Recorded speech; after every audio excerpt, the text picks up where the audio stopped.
One time we didn't have that little clicky thingy on one of the cameras, and I was guessing for about an hour where it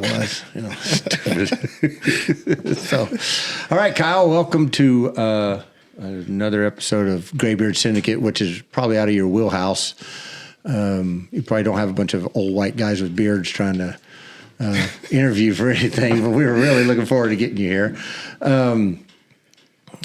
So didn't you just drive up from Nashville today? What did you say, an hour and a half? Yeah, about an hour and a half. Yeah, it's not that far. No, not bad at all. It's not bad. But then when you got here, you brought the babies with you. What were the babies' names? What are they again? Milo and Kane. Milo and Kane. Crazies. Yes. And which one lost a tooth today? Milo. Oh, so first thing I asked, where's Joe at? First thing I asked today was, are you going to put a titanium tooth in replacement of it? Oh, for sure. Yeah. Yeah, I can't have my dog with a missing tooth. Yes. Is it a canine? Yeah, it's a canine too. So we're going to replace it with a big. So, but if you replace one, shouldn't you replace both of them? You know, that's a good idea. While you're at it. Oh, Houston said all four. He's like, just all four of them. Yes. And got to get a gold. He actually, his personality though doesn't reflect that at all. You know what I mean? The whole tooth thing. You know, is he's the baby. Yes. So they're what they call them, GSD, German Shepherd dogs. Whatever, big babies, just like Houston's baby. Houston's. You saw his at the house. Big black one. Yeah, the black one. Zeus. Beautiful dog. Pussy. He really is. Well, him and Milo will get along. Yes, exactly. Actually, was it Milo that was growling at the other? Yeah, Milo was growling. Milo didn't fuck it. I don't want to go out there with those things. Fuck those dogs. Oh, he was scared. Yes. My mom has a small Cocker Spaniel, and Milo's scared of it. Right. When I play fetch with him, the small dog, the Cocker Spaniel, his name is Reese. Right. He'll chase after Milo, and Milo will be scared to run back because Reese is bullying him. So it's a mess. I mean, so some folks may be asking, Byron, why the fuck do you have this big black guy on your damn, podcast here? And what they don't realize is that we have a mutual friend, Joe, over there. Oh yeah, right. And I am from the northeast of Knoxville area. Yeah, right. But you're an Alabama fan. But I'm a Alabama fan. But I don't understand that. But when we first met, was it during Christmas? When was it we met? No, it was in the spring. It was in the springtime. It was in spring or summertime. Yeah, it was in springtime. Yeah. I was sitting across the table from you at Joe's house, and I was looking at you funny, like I knew you, right? And then I asked you to play football, and you're like, yeah, I do, and blah, blah, blah. And then one thing led to another, and then on the way home, that's when I found out you played for the University of Tennessee. Yeah. And then on the way home, I was like, Missy, I was driving, and Missy was sitting there all that. He fucking picked off Jalen Hurts. It came to me, right? It just fucking came to me in a vision that I was like, he fucking picked off Jalen Hurts. And bigger than shit, I think I sent you a text, didn't I? Yeah, you did. Yeah, I sent you a text, and you're like, I think you sent me the video clip. Yeah. I was like, yeah, I picked off. You're like, yeah, I did. And then I mentioned something about you looked angry when you did that. And you said you were a little pissed off at the time. Oh, yeah, for sure. Y'all were getting your asses handed to you. And it's okay. It happens, right? It happened to UT again night before last, didn't it? Yeah, it did. But, some teams made the playoffs and some teams didn't. So, yeah, I get it. I got it. True. You win some, you lose some. And you make sometimes you lose a little bit too much, so you don't make it. So, prior to you getting here, I looked it up and I found the clip on the YouTubes, and we're going to slowly go through this play for you so you can explain what you were thinking during that part of the play. Okay. I'm sure. Let me guess. Wait, first of all, you were probably first of all, you picked off Jalen Hurts as a defensive end, which is a feat, right? Yeah, it's not common. Was it a tip pass or just? I think I might have tipped it. You might have tipped it? And I caught it. Yeah. I think so. Because it looked like he threw it right to you, like you were on he might have threw like it right a tight to end, me. right? And you looked very angry running the ball. Oh, and yeah. I was like, there was like 5 missed tackles on you during that fucking thing. I was like, what the fuck? He is not going down, right? And I remember that. I was like, oh my God, Jalen, I just did that right there, But we're going to go through this slowly. If Dylan back there, Dylan, say hi. What's up, Dylan? You're doing great. I'm trying my best. Yes. So we're going to go through this slowly. We got it queued up here, and we'll show this on a little block here for you guys that are watching. And go ahead and we should be able to hear this. It should be up. Go ahead. There's Jalen. So stop right there. So you're on the right end, correct? I'm playing right end. Right end. And you didn't really rush in too far. I think you were trying to contain something right there. So go ahead and let that hit play again. Yeah, so I was in like a 4-eye. I was in a 4-eye position, so a little bit inside of the tackle. Right. Instead of going outside of it? Yeah, because we had an outside linebacker on the outside of me. Right. So my responsibility is that B gap right here. All right, go ahead. So here you go. Just maintain a gap. And then look, stop right there. And the ball just came to him. I mean, can you back it up just a little bit? Did somebody tip that, or did you will it to yourself a little bit more? Yeah, right Honestly, there. I think it just came to me. Yes.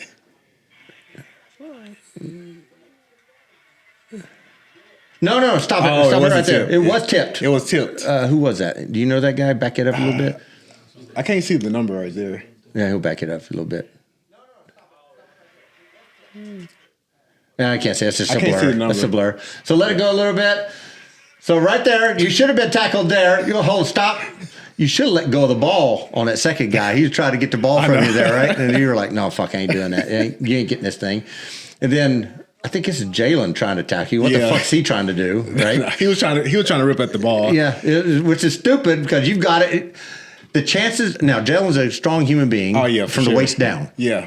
But his arms are not going to pull that out of your grasp at that time. So he should have tried to tackle you anyway, right? Oh, probably. But fate would have it that you glorified your way into the end zone. So let it go a little bit further here. He's not the last one to try to tackle you. Look at this. Look at that. So now let's see that all the way through again. I'm dissecting the fuck out of this.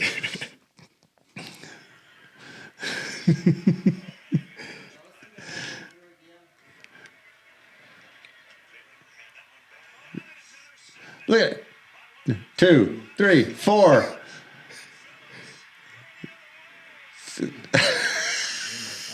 All right, that's good right there. Thank you. So, was this your greatest feat as a football player? No, because we lost. Well, so if you'd have won, it would have been. As an individual play, oh yeah, that was just not something you see all the time. And at the end of the year, they do these awards called the Posman Award of a big man touchdown. Big man doing something, right? And I won the award for that play. But yeah, we were getting our asses kicked. I mean, it was 51-14. Yeah, but still, you didn't stop playing. Oh yeah. You know what I mean? That was a big thing. You didn't stop playing, and you see that with a lot of teams. They're like, fuck, I got to line up again, and we're down by 80. Yeah. You know? But actually, that was a very good play. I remember that. It came to me between Peachers Mill Road and Indian Mound. That play came to me. I was like, that fucker picked off Jalen. And but after looking, I was like, who the fuck was Jalen throwing to anyway? You know, there's nobody there. Yeah, I have no clue. But it got tipped. But I will say that's one thing about me in sports and just life. My mom was a very competitive person. She coached Division I basketball at Tennessee State University. Teresa Phillips. No, I met your mom. What's that? She's in the Hall of Fame. Oh, she's in the Hall of Fame? Yeah, she's in pretty much every Hall of Fame in Tennessee. I think she's in the Tennessee Sports Hall of Fame. She's in Vanderbilt's Hall of Fame. Wow. I mean, she's in a lot. She's from Chattanooga, Tennessee. Mm-hmm. She's in the Chattanooga State Hall of Fame. So she's pretty much in any Hall of Fame in this area and well respected in the women's sports community. She's done remarkable things. She was the first woman to coach a men's basketball team. Where at? At Tennessee State. So okay. So what happened was she was the athletics director at Tennessee State, and it was something happened with the head coach. It got into an altercation where he got suspended, and most of the staff got suspended, and they didn't have a coach. But she was next man up. Yeah, so she pretty much stepped in and coached the team. They played Austin Peay. They lost a close game, but it was a very historical moment because she was the first woman to ever do that. If you think about it for a second, does it matter if it's male or female coach for that? I mean, no. Ultimately, no. At the time, she has proven herself to be a successful coach because she also coached women. Skill is skill, or the format is the format. She won a few conference championships on the women's side. And then at one point, she was the coach and the AD at Tennessee State. And then she finally retired and just became the AD. So, yeah, she's had a remarkable career. And to this day, she's my hardest coach. Right. Did you play basketball? I played basketball growing up, yeah. Was she pretty much your coach? Oh, yeah. Yeah. And that's why, like you said on that clip, when I was, even though the score was what it was, and I was still playing very hard, she kind of instilled that in me because when I was little, playing Little League football or Little League basketball or baseball, she would not let me not play hard. Really? That was the one thing she would not play about. She'll be the one yelling, I'm lazy, I'm doing something wrong, I'm, complaining. She would be on my ass each and every step of the way. Houston's looking at me right now through all the sea of cameras and stuff. He's looking at me going, I know what you mean. So, honestly, when it came to, as I got older and I excelled, went to high school and college and at the professional level, coaching really didn't faze me because I've gotten that my whole life. Right. And I think, nowadays the world is a lot different and, parents are not the same. They parent a lot differently now. And a lot of people run into trouble because of that. But I will say, like, that instilled, a motor in me to always play hard, always give my best. And that, honestly, that's taken me a long way, so. Did you ever have a coach break you down? I'm done with this. I don't want to go home. No. I think Joe might have had one at Army. He might have had one breaking down. He's like, what are you talking about? A guy you fumbled one time? He fumbled the ball and got rolled up by the coach. Yeah. Fuck off my field. No, I mean. You didn't get that? I would say you have your moments. Obviously you mess up on the play, your coach gets at you. You might, you'll listen to them. You might feel a type of way, but then you bounce back. I mean, like I said, it's just that was just kind of my life growing up. I was instilled, that kind of mindset of criticism and things like that. Like I was used to it. So when somebody said something to me, it wasn't as, oh my God, they hate me, they whatever. I didn't go to a victim mentality when I was getting coached. Yeah, there you go. That's one thing. If you probably asked a lot of my previous coaches, that was one thing they would always say. I was very coachable. So staying in your college career for a second. Now you played. First of all, you played high school in Nashville. Yep, Hillsborough High School. That's right. Mm-hmm. And then you went to University of Tennessee. Yep. Did you do 4 years there? Yep, 4 years at Tennessee. We're going to talk about something for just a little bit. Okay. And that is your thoughts on NIL, mm-hmm. and separately the transfer portal. Okay. I'm a huge fan of the NIL thing. I think if the university's making money off your face or whatever, you need to get something. Right. But the whole transfer portal thing, I'm okay with that to a point. Right. I think if you're making some money from an institution or whoever the hell is giving you this damn money, you need to have a bit of a commitment also. Does that make sense? Yeah, I agree. And I don't you see kids, hell, I think there was a quarterback that went to 5 different schools or some shit like that, Yeah. And you have kids that, from what I've read, the portal is also could be a mystery. If you jump in there and nobody picks you up or coaxes you to come into their school, then you're kind of screwed kind of thing. So what are your thoughts on either one? Let's talk about the NIL. I think NIL is very beneficial to a lot of the athletes. There's a lot of athletes that come from different backgrounds and little things like that and deals and NIL, all the things they can get. I mean, I think it's very beneficial. I think they have to have certain rules maybe in place to help mitigate some of the things that go on because, once you start getting paid like these kids are, you're stepping into the adult world. So do they have, financial advisors advising them because like, are they getting taxed? They're getting taxed on this money. Mm-hmm. And you see that all the time in the NFL where, okay, you come from college where you really didn't have much and then you get these big checks and then you play your first year and by the time the next season comes around, you don't have any more money. And that happens a lot in the NFL. It happens a lot. I'm not sure about other sports, but just from my experience, talking to people and listening to conversations, a lot of people just don't know how to manage that type of money. Yeah. And these kids, they're 18, and some people are getting, I guess, deals in high school now.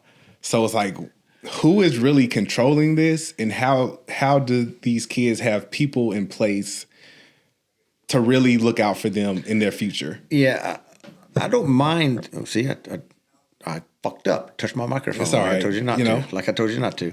I don't mind them getting money. The issue is who's taking care of them and their money.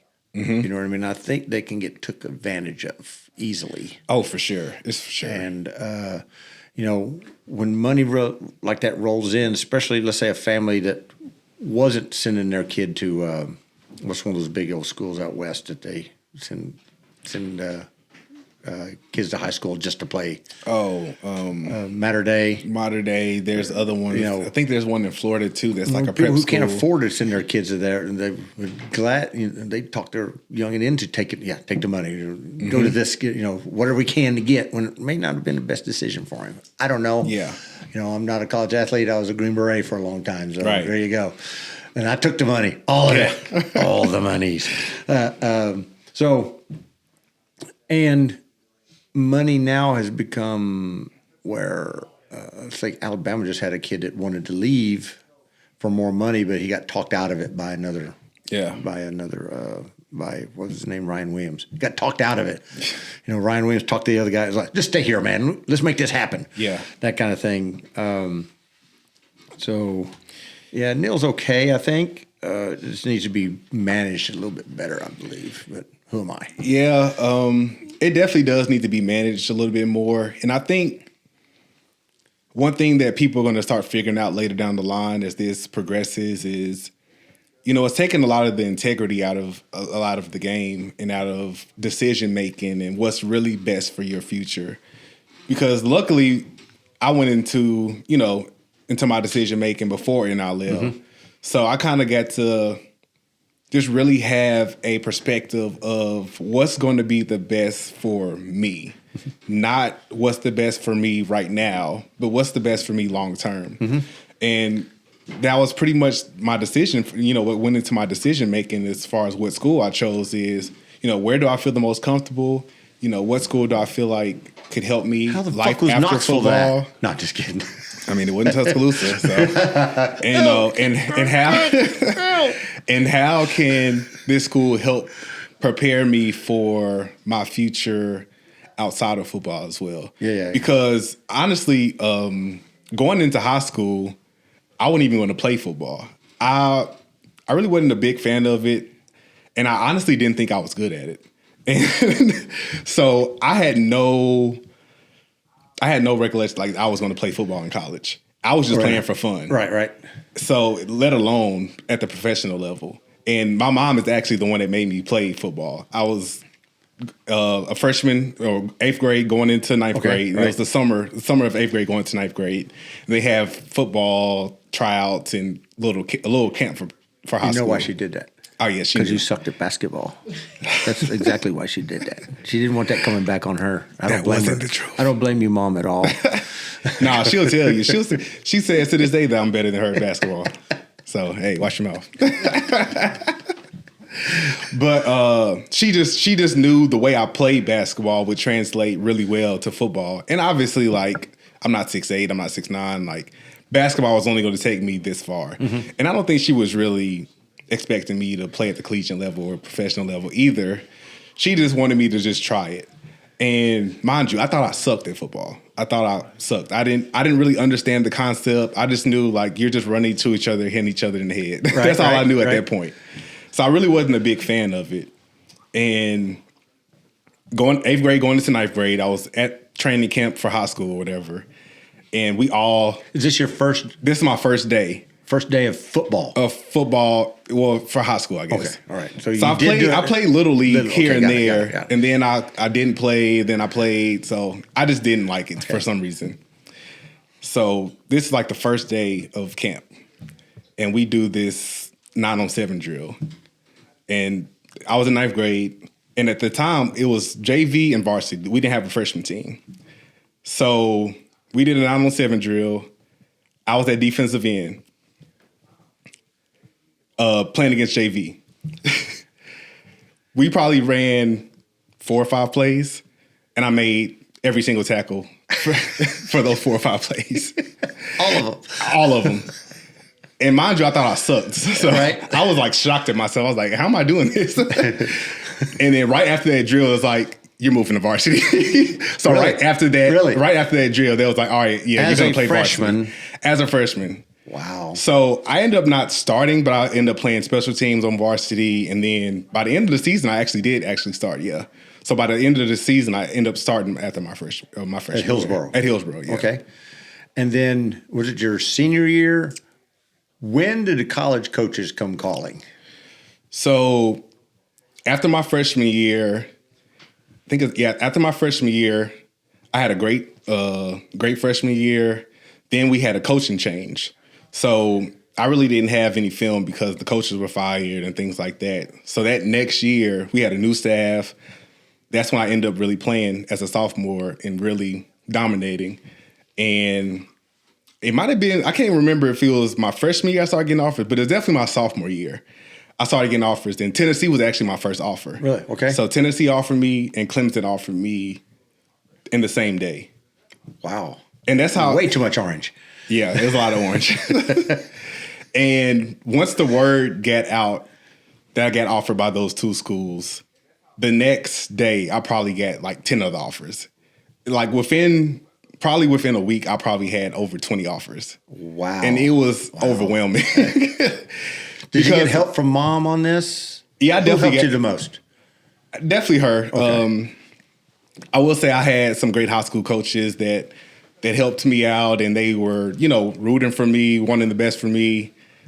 It was honestly after that, it seemed like I was never in class in school because there was always coaches coming to visit. Oh, so but it would pull you from class. Oh, they would pull me from class. Yeah, I would be talking to them, which I really didn't mind because I got to miss most of school. Right. So I enjoyed that part, but it was definitely overwhelming because this is a kid that's really just out here just playing for fun. Then all this stuff started happening, but I will say, even though I did have that expectation, my work reflected the outcome, right, for sure. Right. Yeah. Then, I was doing all this work and practice and all these things before all the spotlight came. Mm-hmm. So, like now that I look back at it, I see why it happened. Right. So it's like when I'm training folks on firearms, I teach them. Learn the process. Don't worry about the results. The results will happen if you work the process properly. Yeah. The process of shooting. Then the target will react. It's a byproduct of your shooting, right? Oh, for sure. Like today, I forgot to mention this part. Prior to this, we went down to the range. Okay. Right? Yeah. Right? All of us? Everybody in the room? Except that. Right, that big tall guy back there, he's a Tennessee fan, by the way. Oh, yeah. Hey, he's also an Ohio State fan, so I don't get that at all. Oh, yeah. He's torn. I got to stay quiet after that. That. So we went down to the range, and you literally have never fired a firearm in your entire life. No. Prior to now. No. But you actually picked it up pretty quick, especially with the red dot. Yeah. Yeah, it worked out good for you, didn't it? Yeah, it did. I think we got you to a plethora of firearms between semi-automatics and did you shoot Houston's gun at all? I'm pretty sure Houston, I did. Did he shoot the I shot your gun, right, your Houston? 2011? I don't know. No, he doesn't know. Oh. Well, you shot my CZ, which is pretty close to it. And then you got to shoot the AR for your first time also. Yeah. And then we just said, fuck it, we're going to the Black Dread, which is our fully automatic rifle, and wore it out. Oh, yeah. It was a lot of fun, right? Oh, yeah. Yeah. We got good video. That video is showing right now on the corner of the screen. I'm going to say about right here while we're talking about this. Okay. We're going to put it right here on the screen. Make sure that's right here, Dylan. That's a you issue, but I got the video. Okay, got it. So, your first time, were you a bit nervous? Not really. No? I will say the morning start off with the dogs kind of helped me release some stress. So I was excited to shoot. Before the dog incident, I was like, I never shot a gun before. But after that, I was like, let's go. I think our most exciting part of the shooting, though, is when Chanel was on the Black Dread today. Oh, yeah, that was fun. Yes. She was scared to death holding that damn thing and pulling the trigger. Yeah, but she did it. Wear it out. She did good. She did fine on that. Joe didn't. It didn't bother him a bit. Did you? Yeah, you did shoot it. It didn't bother Joe. So, University of Tennessee, and did you start your freshman year at all? No. Did you start? No. You hung around for your freshman year. So I played a lot to start the season. Then that's when I tore my labrum. What year was this? Your freshman year? 2015. 2015. Okay, got it. So I played about 5-6 games, tore my labrum in my left shoulder. And then after that, I just pretty much, they just wanted to sit me out. They had pretty good thing going on, and I was young still, and it was like, you know what, just go ahead and just. So at the beginning of the season, you were rotating in on defensive end. Yeah, I was rotating in on. Okay, got it. So I'll play a few snaps at defensive end. Then we had this package called Penny, so I would be like the nose on pass rush downs. Okay. Just get after it. Yeah. So they had like 3 defensive ends at once. Yeah. All right. What did Bama call that? They had a name for that last year or year before. They had some other weird name for that. Where they had a shitload of defensive ends in there. It's different. It's different. Yeah. Everybody calls it something different. Yeah, everybody calls it something different. And then you came back your sophomore year. So after you got injured, you didn't play again until your sophomore year? My sophomore year. Okay. And I was a rotation player my sophomore year. We had Derek Barnett, Kurt Magid, really good defensive ends. Derek's still in the NFL. Kurt Magid kind of got hounded by injuries. He had a really bad injury his last year, and he played in the NFL for a few years. So we had a really good defensive front when I came in. So we all kind of like when I came in my class, we had like 3 or 4 or 5 stars that signed at the defensive line. So we had like that doesn't help. We had me, we had Shot Tuttle. They played defensive tackle. So we had a lot of hype coming in with our class. We had a lot of good talent. We probably had like a top 5, top 3 recruiting class when I came to Tennessee. Wow. So sophomore, you rotated in. Junior, same thing. Yeah, junior. That's when I started starting and started playing a lot more. And then my senior year, which is from the video that we just saw, probably was just 2018. Yeah. Right. And you started every game. Yeah. And then you went undrafted to the NFL. Yep. To Jets. The Jets. The Jets. So now, high school to college. Okay, that's a jump. So I've never met an NFL player before, so I don't know this. College to pro. What's the single biggest difference? And we're talking about life, not just football, but life. Life, yeah. So when you go from college to pro, now it turns into just a full-time job. So you're there in college, you go to classes the first part of the day. Then, by the afternoon, that's when football starts. So you probably go to class between 8 to 2-ish. Then football probably from 3 beyond to whenever they want to get done with us. So, and then when it comes to the NFL, now it's all day. Now it's a true 9 to 5 or 7 to 7. That's why they're so much better. That's the job. Yeah, I mean, right? it's a true job, and you're fighting for your for your life every day. My question to you is, so in the Army, we got to do a lot of cool stuff. Like one of them is jumping, right? Jumping in the Army, blah, blah, blah. Jumping is a lot of fun, but the Army knows how to suck all the fun out of it, right? Is the NFL like that when it comes to it being a job? It's like, this is not as fun as it used to be, or is it still fun? No, it's still fun. And I still play football. Yeah. That's the fun part. Practice, not so fun. But, the game is where you really have the fun. Mm-hmm. You go through practice so you can have fun on Sundays or Saturdays for college. And I will say it all kind of depends on your mindset. If you're someone that I see we got some company. Yeah, we got your babies here. Yeah. If you're someone who really, really enjoys the game, you really have to stay locked in on that aspect of it and try to weave all the outside noise out. You can't listen to locker room talk. You can't listen to outsiders. You really just have to lock in on what you want to do and what you want to achieve, and that's how you keep the fun in it.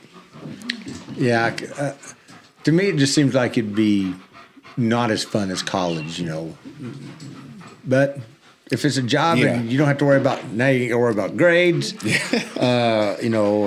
and tutors and all this stuff, you know what? After practice, go to the house. I will say the biggest difference between college for me and the professional level, I played in the SEC. And everybody at the professional level, obviously didn't play in the SEC or big time conferences. You got players from all over. You got players that went to Division II, Division III schools, small Division I AA schools. So I will say the biggest drop off for me when I went to the NFL was the lack of fan support. And it might be the team I went on. I was at the New York Jets my first year. There you go. Yeah. And I came from Tennessee where you got 100 plus thousand 106,000 people in the stand screaming every weekend versus you might have a game at home where it's like half the seats are empty. yeah, I can see that. So that part wasn't the best because the atmosphere in college is just, I will say the atmosphere tops it. The atmosphere in college, you got your friends, your classmates there cheering you on. And fans are really fans then because they're students. I've been to both, pro and college games, obviously, right. Big college stadiums. And I've been to, Jerry's World, they call it. I've been there, Titan Stadium and a few others. But I will say that it seems like the pro level games are more of a show,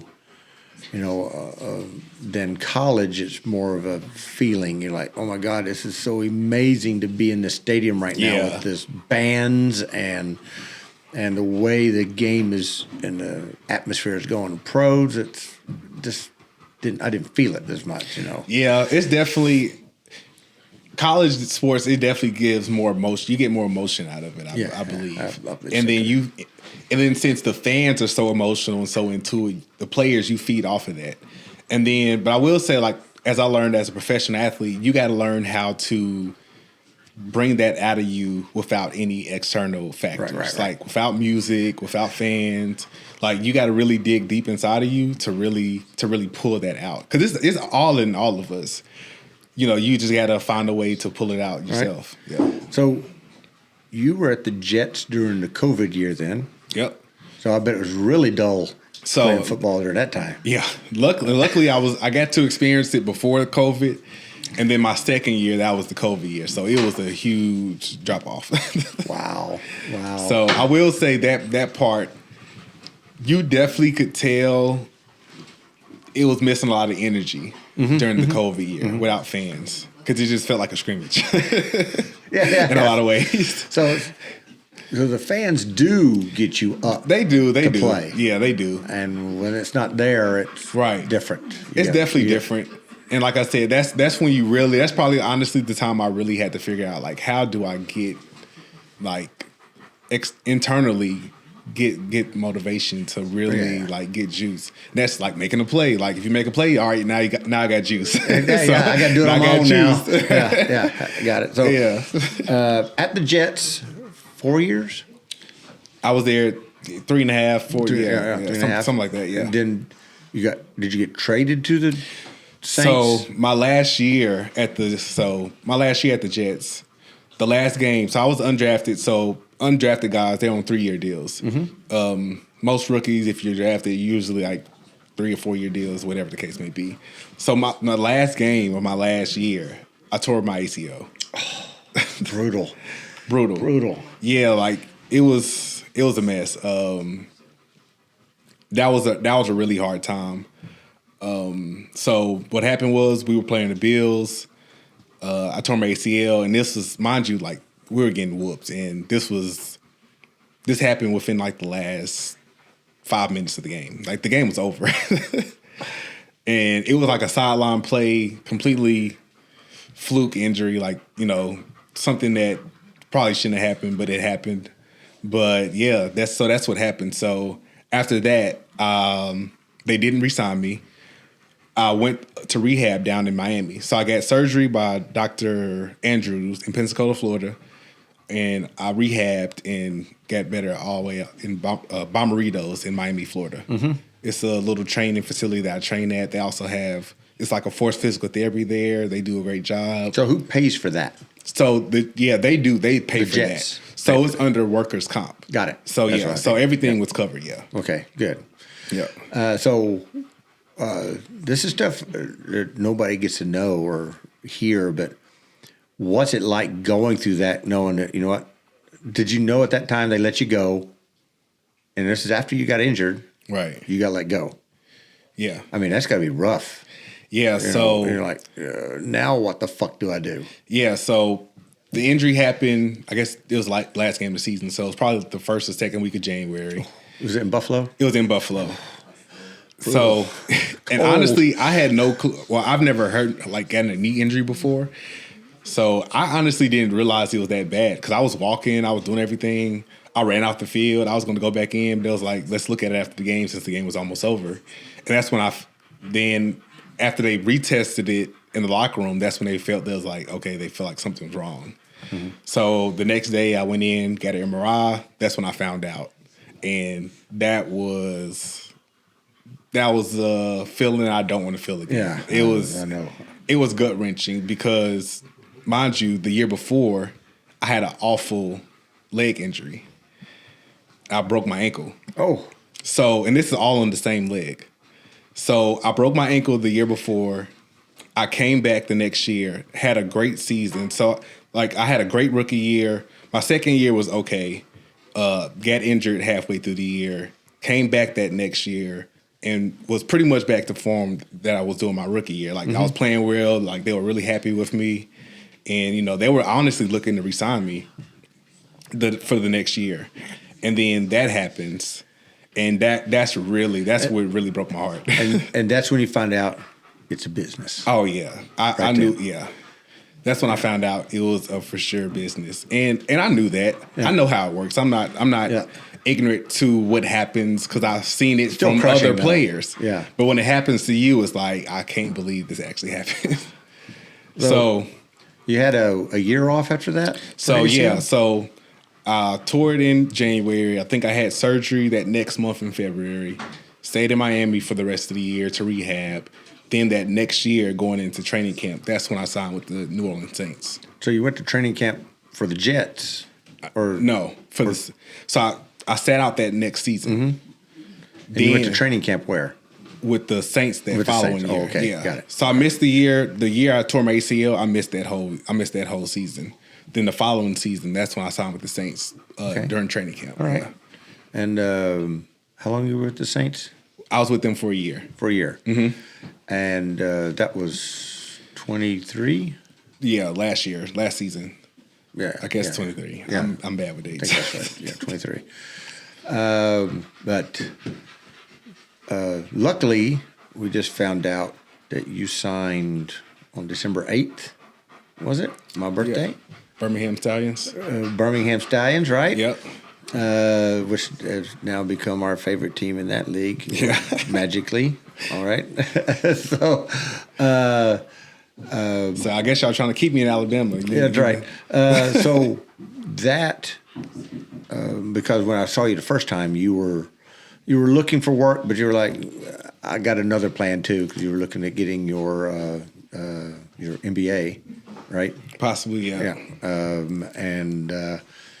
But you did end up signing anyway, right? So, how did that process go? Did they find you? Did you send out resumes?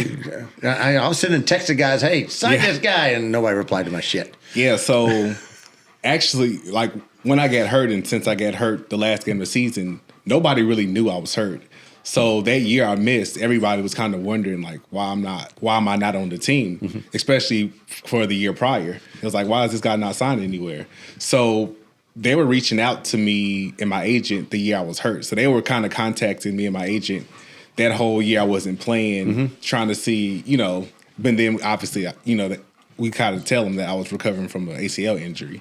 So they kind of been in contact with me for pretty much a few years now, just keeping in touch. And Birmingham, I mean, they've had great success in the league. They've been proven to get a lot of guys back in the NFL, and essentially that's my that's what I'm doing. I'm going to this league to come in, dominate, get some film to get back to the NFL. Right. I think somebody else mentioned about getting film. It might have been Chanel talking about, you're going in and get some film. Yeah. Okay. So how long have we been going over there? Again, we do this live. We don't care. 41 minutes. That's actually pretty good, isn't it? Yeah. That's pretty good. So what else you got? What else you got going on? Anything new? Yeah, I got a little things going on. Go ahead. Yeah, everything's new. So I've been cooking lately. Okay. I've been in the kitchen, whipping it up a little bit. What is your favorite, I'll call it a genre. What's your genre for cooking? So is it Italian? What is it? So I try to mostly eat on the healthier side. Okay. So let me tell you some background, I guess, so you can get some context. Boom. So through my injuries, I've always been into holistic wellness kind of treatments. Sounds like Missy. Yeah, things I can do outside of just my normal rehab to help, speed up my recovery or help my recovery get better. So when I broke my ankle when I was in New Jersey, I ended up getting a holistic chef that cooked clean meals, gluten-free, dairy-free. So it kind of allowed me to get exposure to different types of foods, have exposure and knowledge about different alternatives I can use in my foods. So that kind of helped me or kickstarted me to start cooking that way. So a lot of things I would cook, like maybe instead of jasmine rice or white rice, I would be eating wild rice. So it's mostly an anti-inflammatory diet. So she added a lot of turmeric in my foods and fresh pressed juices and different foods, and pretty much using food as medicine.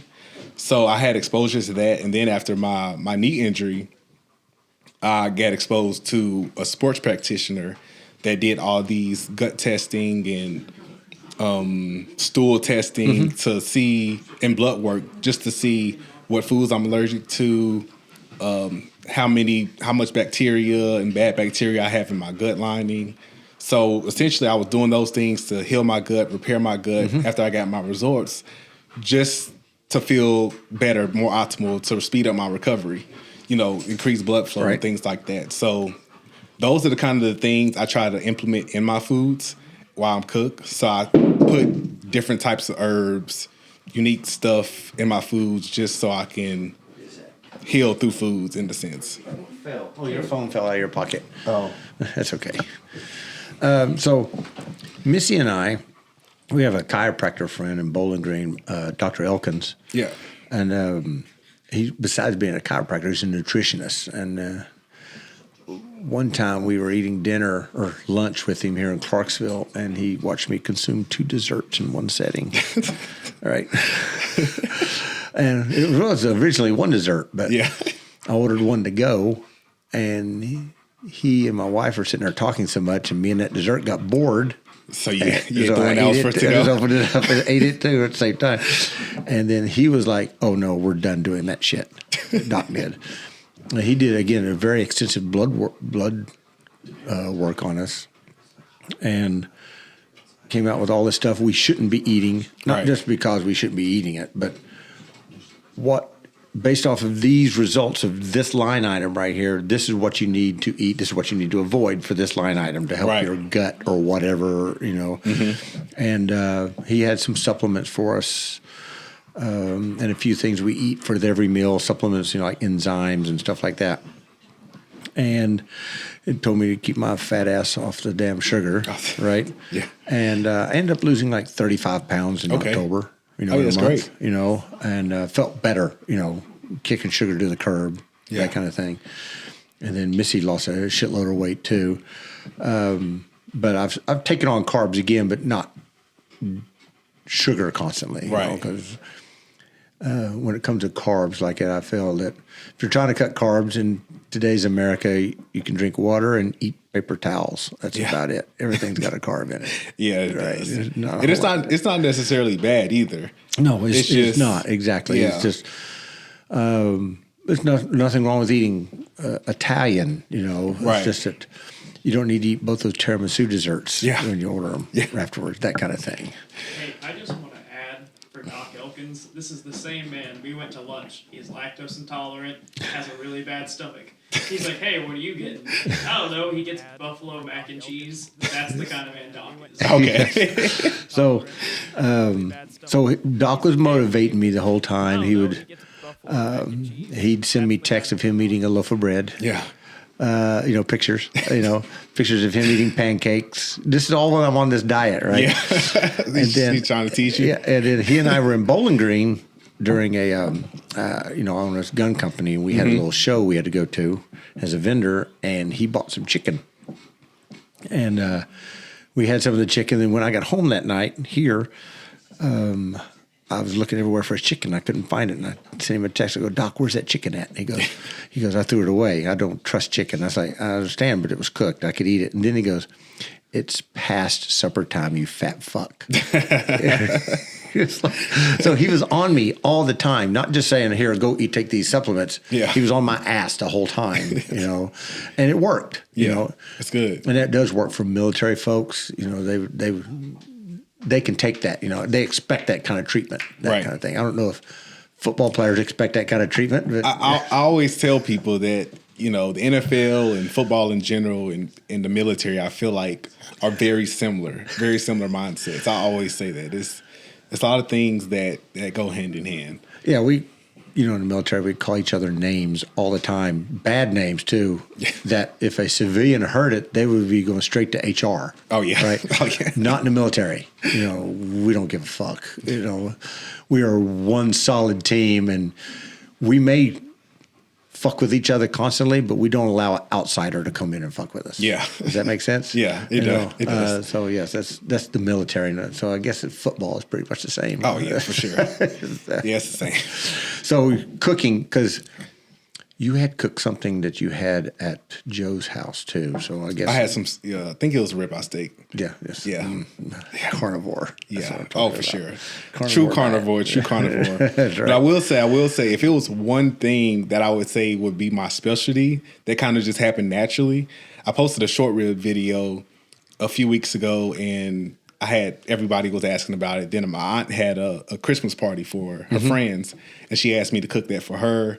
I went up to Charlotte, North Carolina for one of my old teammates. I stayed with him for like a week and acted as a private chef for him for like a week. And I did, Really? Yeah, I did short ribs for him too because he wanted them because he saw them. So I would say like it so happened that just short ribs might be my specialty. So I expect that to come up here. Like I got you. Maybe the national championship day or something. You can bring it. When does the season start for you?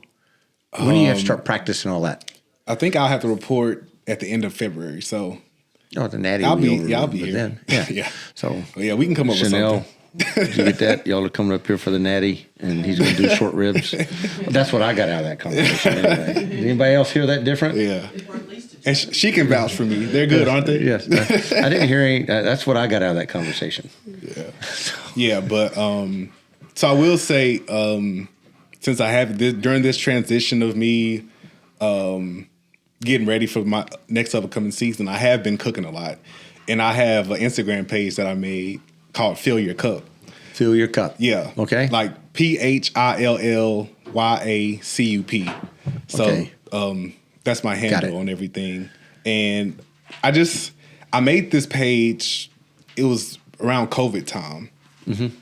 And it was pretty much because there was a lot of rumors going on about we might not have a season in NFL with COVID. Oh, yeah. I guess so this was this is when COVID first happened. This is like early 2020. And there was rumors like we already didn't report for like the spring ball. And then there was just rumors that we might not have a season. So I was like, damn, like, what am I going to do? So I pretty much made this page. And at the time, I kind of was just doing it just to do it. Mm-hmm. But essentially, I made it to find myself outside of my sport. 'Cause I was like, if this sport is stripped away from me, who is Kyle outside of football? So I pretty much made this page where I didn't follow any family, any friends, anybody. And I just pretty much made it to rediscover my interests, things I like to do outside of sports. So, and that's pretty much still what it is. And I just found a lot of good things that helped me during that period of uncertainty, and that's honestly helping me to this day throughout all the injuries and things that has happened that led me to where I am now. So it's definitely a page, Fill Your Cup. It's to bring inspiration to myself. Mm-hmm. How can I fill my cup every day? So that's kind of what my whole concept is. So like when I'm eating my food, like this is how I'm filling my cup today. So by what I eat each and every day, what I drink each and every day, the content I'm consuming, like that's kind of one of the ways I only work certain content on that page because I want to fill my cup with good things. Yeah, there you go. You know, joy, things that make me happy, essentially. Mm-hmm. That's essentially why I made the page, yeah. All right. PHILL? Yep. Like, my last name is Phillips, so I kind of combine, Fill Your Cup, YACCUP. Got it. Yep. Easy. We'll put and that in the bio. I'm a tea drinker too. I'm not a coffee drinker. I love tea, so you know that's kind of what inspired hot tea or iced tea. Hot tea. Okay. I'm a hot tea guy. Okay, fair enough. But you also like Milos. I like Milos too. Yeah, but I'm a hot. Where did Milo start? Somebody remind me. Alabama. You know Milo's Milo too, so he might come over here. You got to stop saying that name. Oh yeah, he's laying down over there. Yeah, sleep. Probably heard him come in.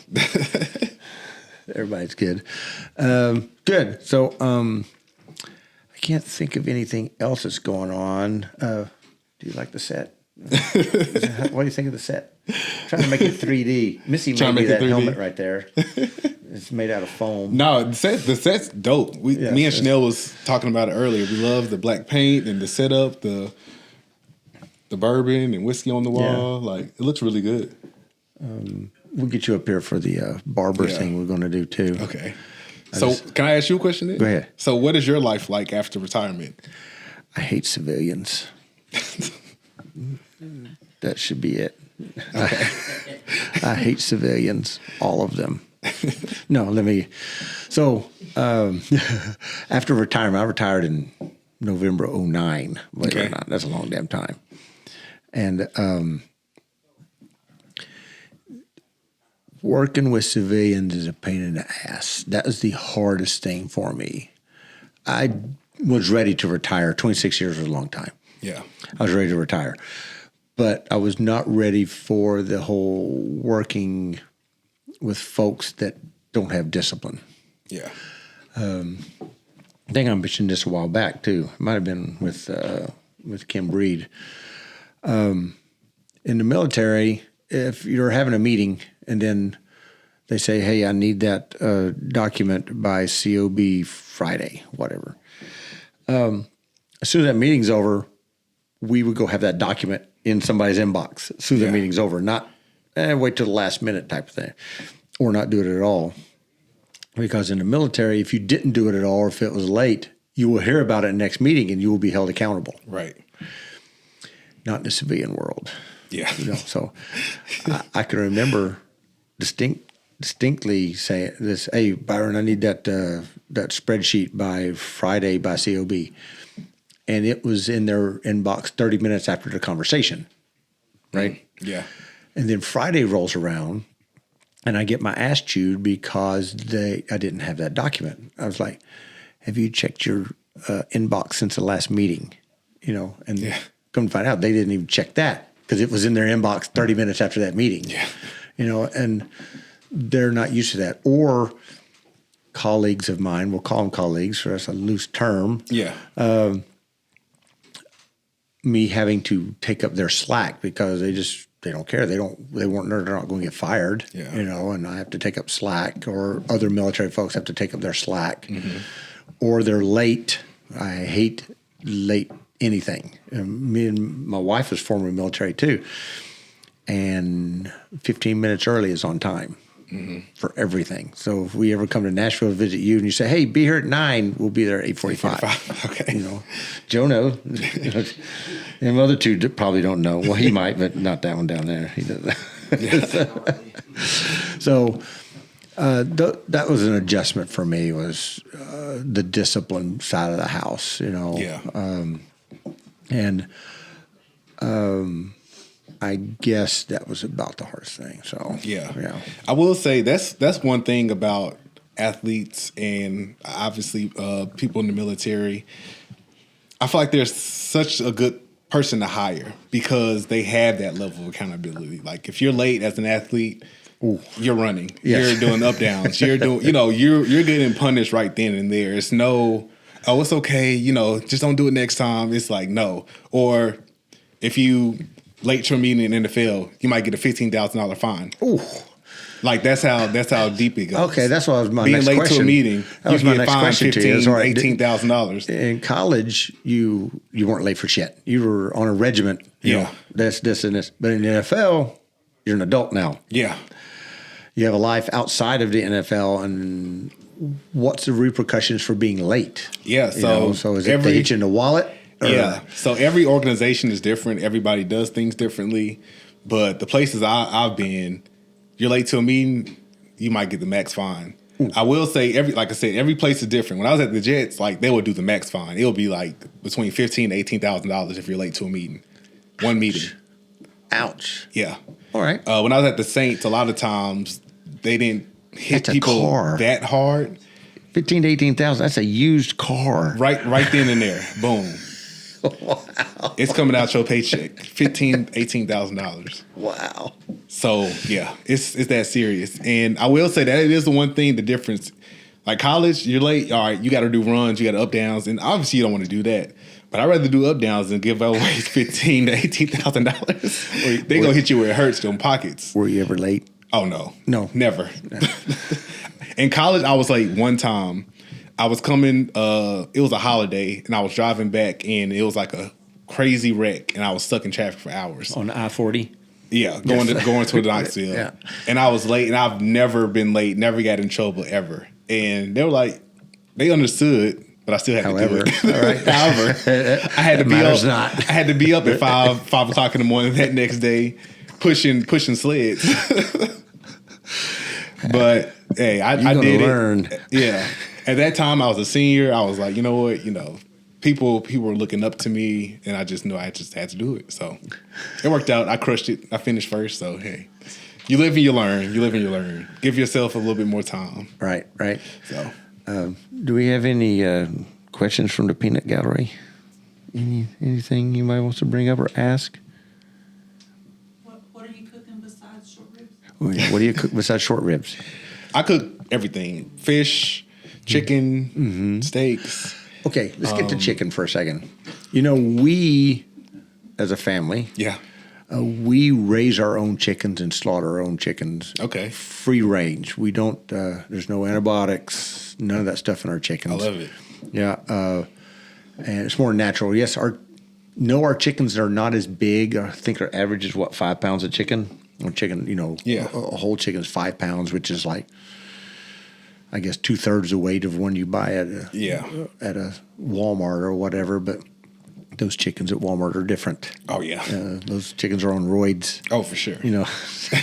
There's no way a chicken should be that big. Iron and that kind of stuff. But we raise our own chickens, slaughter our own chickens, and package them up. Which Takes up a lot of fucking freezer space, I'll tell you that. So another holistic type thing for you is, isn't just what you eat. What do you call it, baby? What you eat, It's not what you ate, it's what you're eating ate. Yes, what you're eating ate, that. And something else about chemicals. Stop counting calories and start counting chemicals. Yes, that's right. Stop counting calories and start counting chemicals. Yeah. That kind of thing. I guess if you can't pronounce it, you shouldn't be eating it. You shouldn't be eating it. Yeah. Right? That kind of thing. Yeah, that's what they say. Yeah. So, no, it's best. I mean, y'all are doing it right. Growing your own chickens and cooking your own chickens. Like, that's the best way to go. We kill our own deer and elk, and I think it's it. And we process it all ourselves, too. And our own hog, and process it all ourselves. We don't send it out to process. We do it ourselves. Yeah. Plus, we can in the springtime all our vegetables ourselves. So we're not getting stuff from Walmart. We can it all ourselves, and we have this huge closet just full of freaking canned goods that we're able to pull off shelf, and we know what's in there. Right. You know what I mean? As opposed to... That's the best way to go. Yeah, that's the best way to go. I need to move in. If y'all come up to the house there a little bit, we'll show you all that here in a minute. So, anything else from the peanut gallery? Joe, you got anything? Joe's staying quiet because he's secret. About the transfer portal.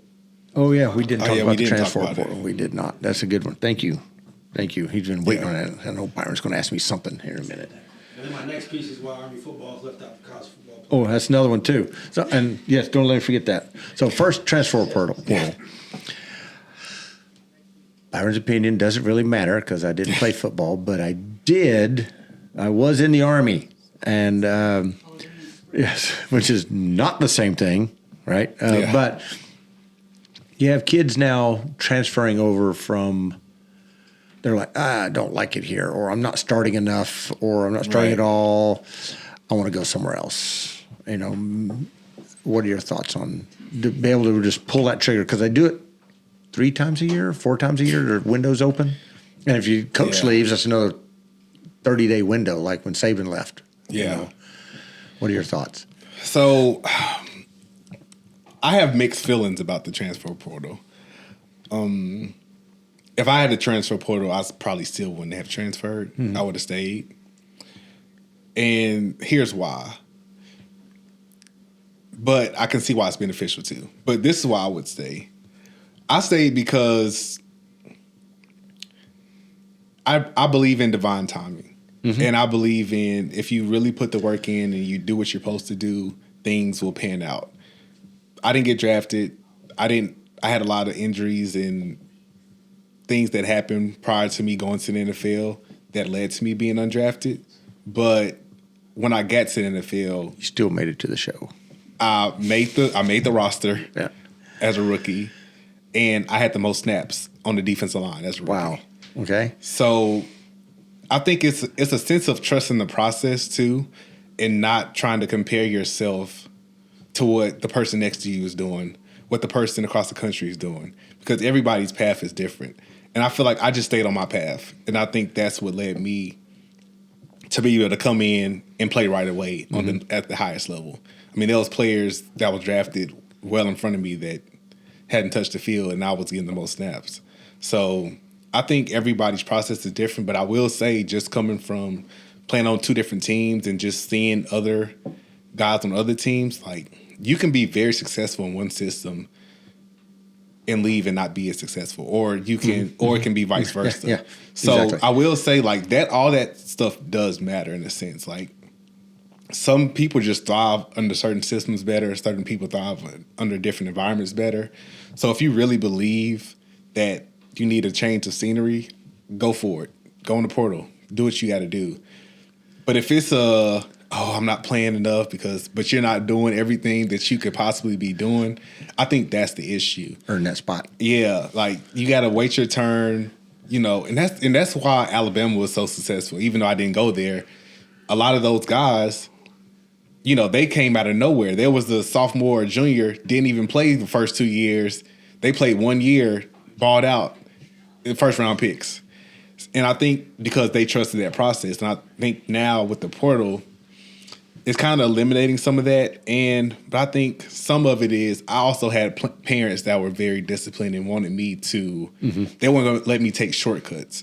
And I'm not sure if everybody's cut from that same cloth either. So it can go hand in hand. I think it could be very beneficial to certain people, but I feel like a lot of people need to reflect on, do I really need to transfer, or is this just me trying to escape the work or the process? Yeah. And also along with the portal, it's tough for those in-betweeners too. I think obviously if you played a lot, big-time football, and you want to transfer, yeah, you're going to have a spot. But there's a lot of people at mid-majors or smaller schools that not playing, then they enter the portal, then they have nowhere to go. Right. Because nobody wants them. And I think that's where a lot of people on that level have to be realistic with themselves. I'm not going to go in the portal and risk me losing the scholarship and not coming away with a degree. Yeah. Because I think I should be playing. Like, your priority when you come to college is to get a degree. And a lot of these guys at a lot of smaller schools that haven't really played or hadn't worked out, they go in the portal, then they have nowhere to go. And there's probably a lot more people that's just sitting on the streets than people transferring to a new school. Mm-hmm. So it's very sad because like I went to the University of Tennessee. So if I decided to transfer, I was going to have probably a lot of options. Mm-hmm. But if somebody's at Tennessee State or MTSU or West Kentucky, Bowling maybe, or, and they haven't played at all, they have no film, it's going to be hard for people to want to take a chance on them. Yeah. So that's where I think it's tough, and I think a lot of guys are going to have to be realistic, and that's where you're going to need people around you to keep, to be honest with you and be real with you. And that comes from starting with the family and people that really want to support them. Sometimes you just got to hold it out. So Joe brought up a good point. Bama didn't make the playoffs because they lost 3 games this year. Yeah. And there were a couple of teams that also had lost 3 games that were in it, right? That were in it?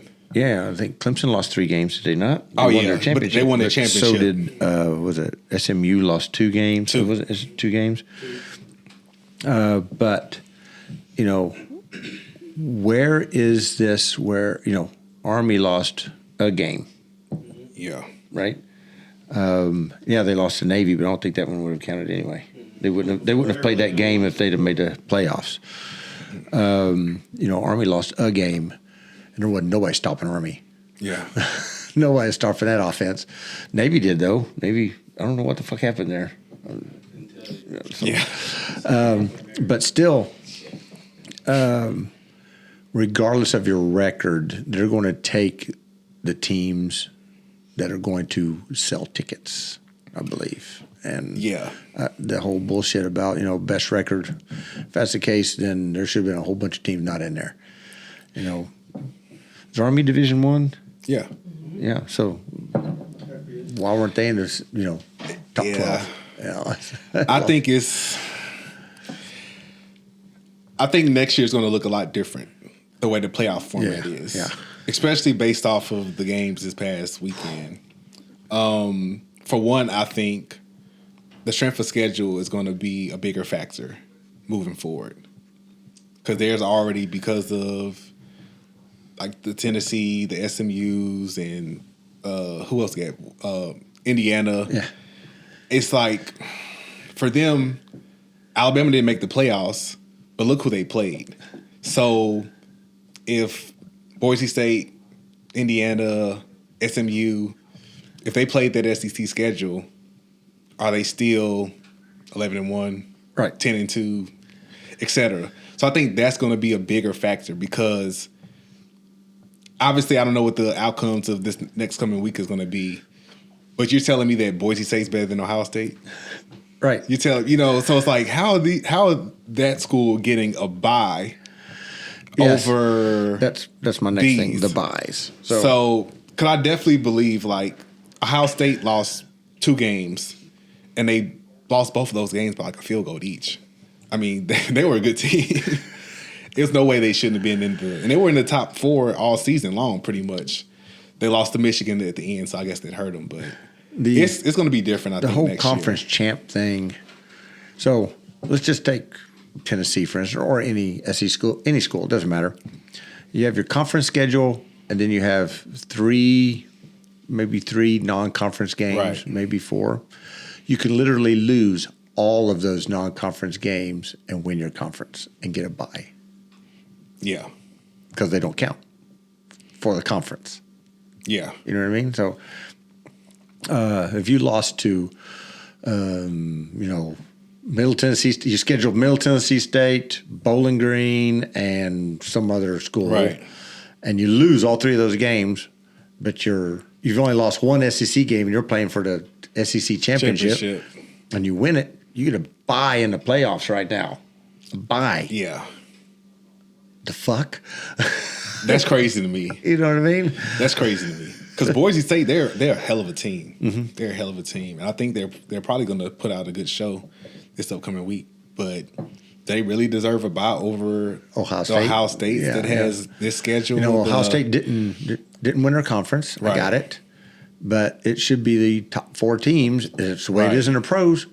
Top 4 teams should get their buys. So I think it's going to look a lot different next year. And they're going to factor that in a lot more moving forward, especially with the seedings, I think. Or they should.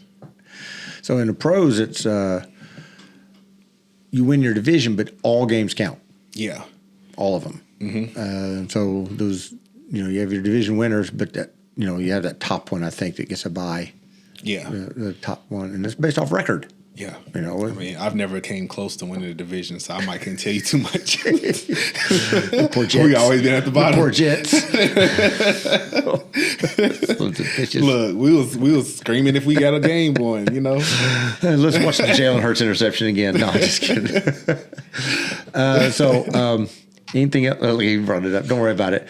Sorry. We'll put it on closed caption so we can read it too. All right. So, anything else you got for anybody's listening? Anybody else got anything? I'm good. Janelle, did you coach him prior to coming up here? Chanel. Well, we talk about this stuff a lot since I worked at UT and worked in the NFL, so we had a lot of these discussions. Did you coach him on the way up here? Say, make sure you say this and. I did say. No, make she sure he didn't. said- I did say make sure you mention fill your cup. But that was the only thing. Yes. You didn't tell me that. Yes, I did. It's all right. I'll let her have it. She Good. told me. It's good you gave shout out to your mama though. That's a good one. Yeah. Nobody's done that yet. That's the first. That's bullshit. Bullshit. Nobody else did that. Did Doc mentioned his mom? I think it's only because she was sick. He didn't give her any props. So cool.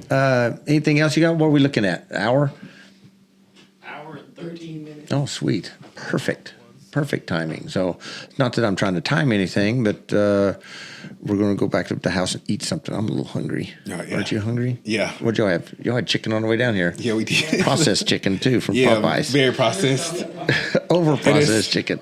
And it's something we don't normally do because I pretty much cook every meal. But Right. We, this morning was a little put us off schedule. But Yeah, we stopped eating out a lot since we built that pantry and everything. We stopped eating out a lot. Yeah. We do every now and again to give ourselves a break.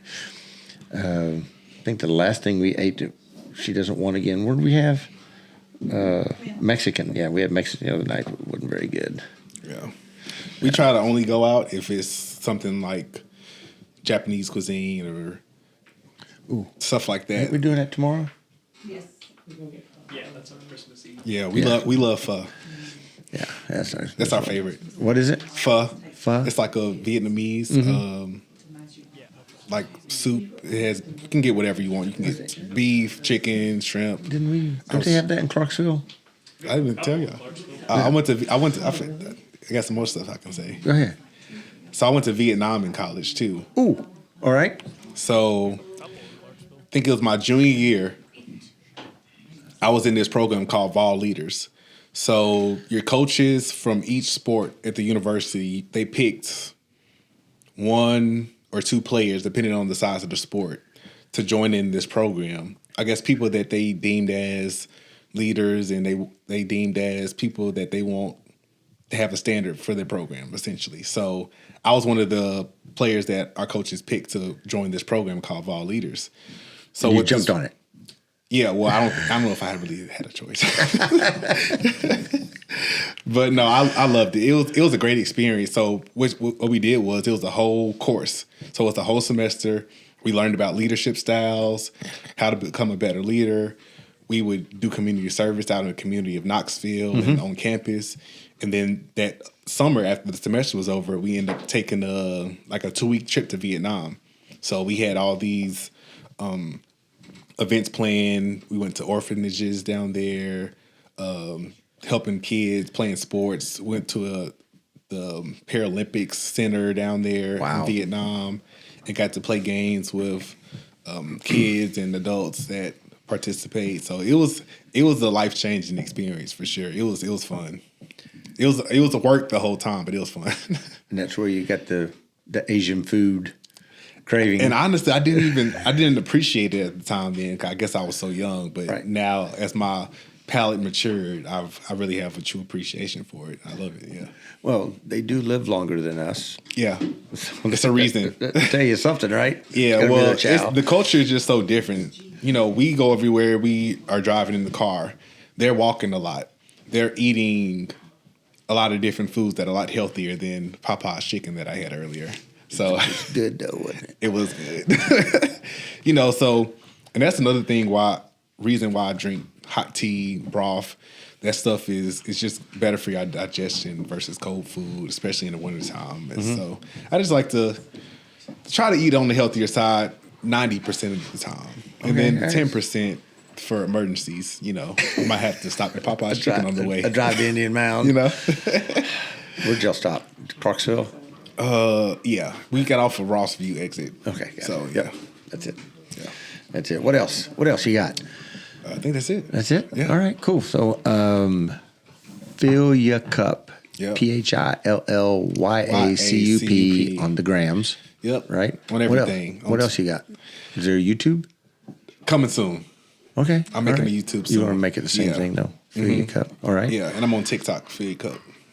Fill Ya Cup on TikTok. Houston's looking that up now because he's a TikTok guy. Yes.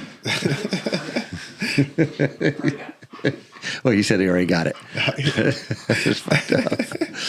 And everybody look up Greybeard Syndicate. That's how you find us on the grams and the YouTubes.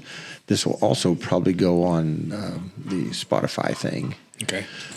Listen to it while we're driving one day. You know, it's free. It don't cost anything. So there you go. I'm not at that paid version yet. All right. You know, coming soon. It's coming soon. So maybe we'll get you up here to interview some folks. I mean, you can sit here and talk to somebody that neither one of us would talk to normally. Okay. You know, that kind of thing. Yeah. You know, we'll name it something weird. We'll figure it out. Something like, why are these two talking to me right now? And what are we going to talk about? You know, or we'll do the barber chair thing. I don't care. So, cool. So, let's go up to the house and get us something to eat. All right. And your dogs seem ready to go. And check us out on Greybeard. Have a good day. All right.